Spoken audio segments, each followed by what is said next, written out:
Losing physical attraction to your partner.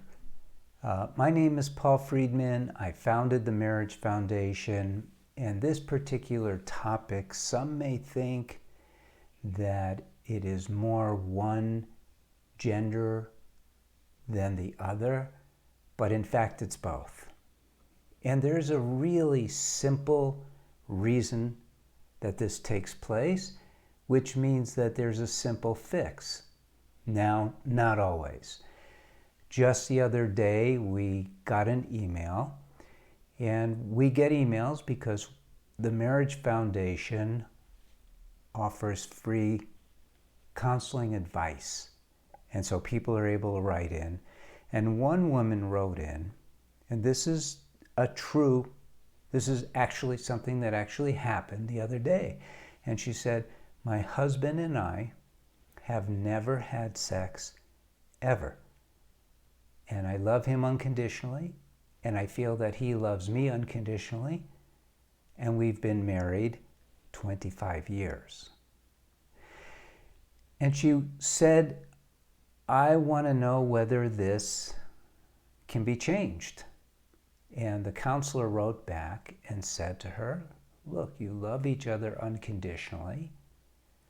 What more could you want? You're fine. Don't fall into the trap of society that says sex is very important." And she wrote back and said, "But it is very important to me." And so our counselor wrote back and said, "This is not what we do.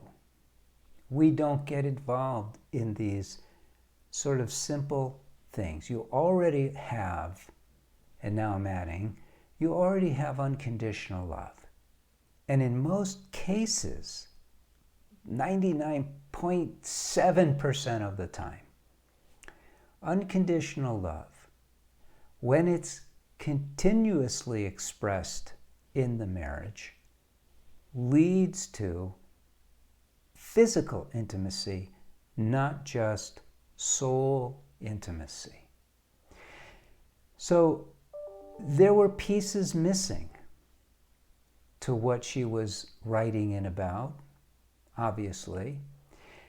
And they were pieces that she didn't want to reveal. And we don't ask questions. But the reality is that we are human beings, which means we're a blend of the soul, which is what we are essentially, and our material side, our body and our mind. And so it's very natural for us to engage sexually, to be attracted to each other when that unconditional love is manifesting.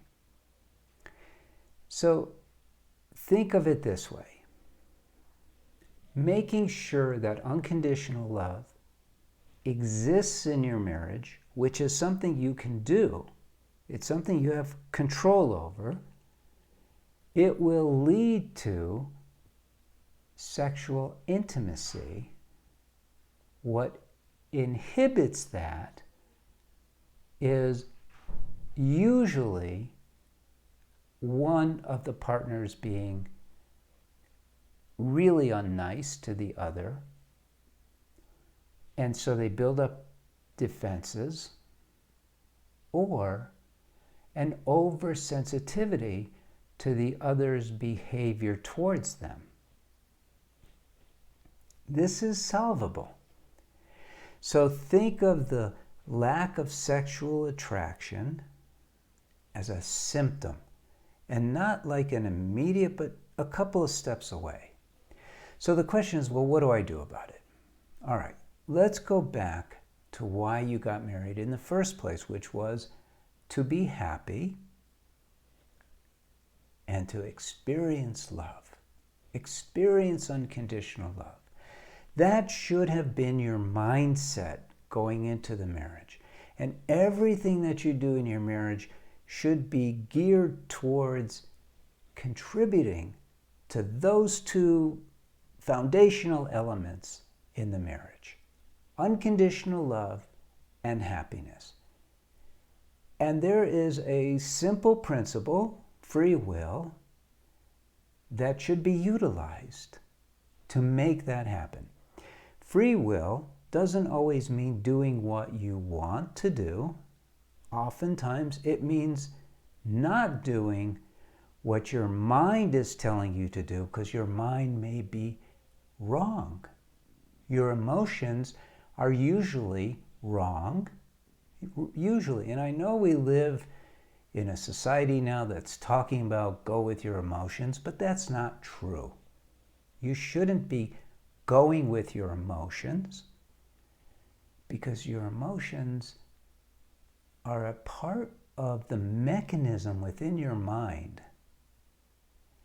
that is not you, the soul. You, the soul, should be in charge of the mind. So if an emotion is good, you're feeling happy, yeah, go with it. But if it's feeling resentment, you shouldn't go with it.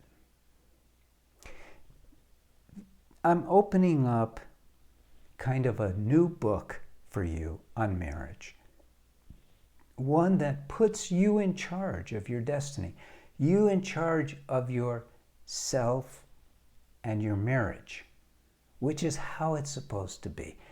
You wouldn't have free will if you weren't supposed to use it.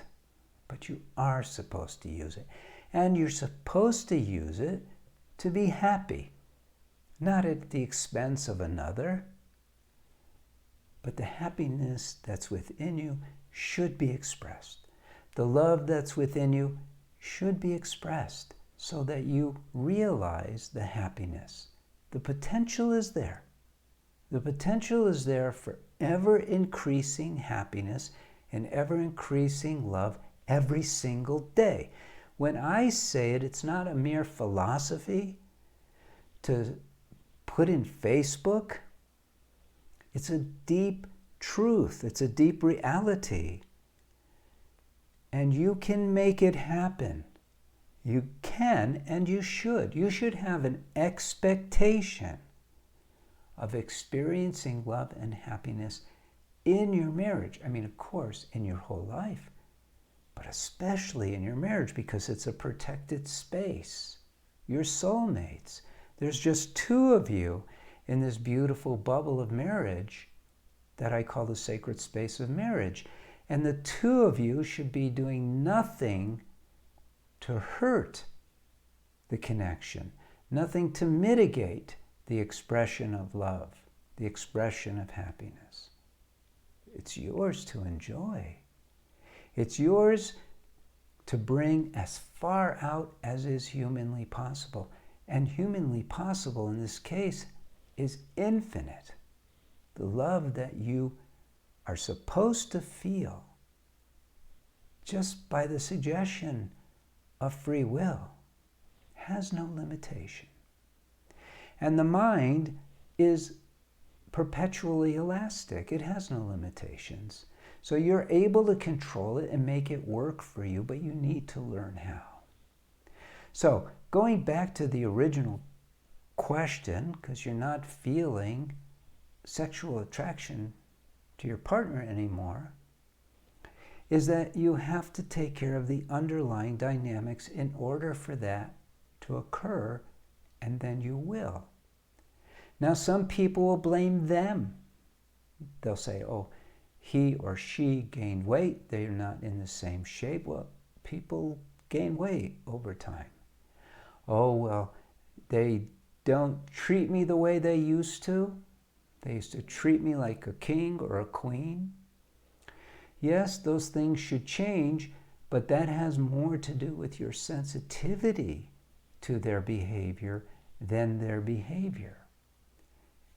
Just because they're not expressing unconditional love to you doesn't mean that you shouldn't be expressing unconditional love to them. And so what happens is when people blame their spouse, their partner, for not treating them well, it means they too are not treating their spouse well. And it creates a cycle, a downward cycle. One of you can turn that cycle upside down and turn it into a positive cycle. It's a matter of education. It's a matter of learning what is required and then applying what you've learned. Hopefully this has helped you. There are many videos you could subscribe to this channel and get a lot of information. Our approach at the Marriage Foundation is very positive and it's very succinct. We don't deal with the problems in marriage. What we do is we deal with the underlying dynamics of marriage.